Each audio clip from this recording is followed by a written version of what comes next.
I'm a marine biologist. I'm doing a Ph.D. at the University of Plymouth. So I'm studying how sea bass use estuaries. So bass come in and use these estuaries as nursery habitat, and I'm just mainly monitoring where they move, what habitats they're using, and how that relates to how these fish are managed locally.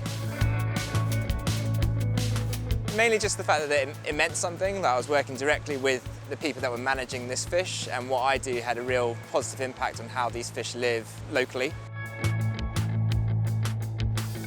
Find something that interests you and pursue it, and there may be times where your interest levels off, or you may find it hard maybe getting a job, but if you just keep persevering and just keep trying and gaining a lot of experience in that field, you will eventually get there. And basically just perseverance, I think. Specifically acoustic telemetry, in the last few years it's really grown in the size of the tags that you can buy and the sort of accessibility of the gear. And as a researcher you can then track fish movement, and that goes from anything as small as a sardine up to a great white shark.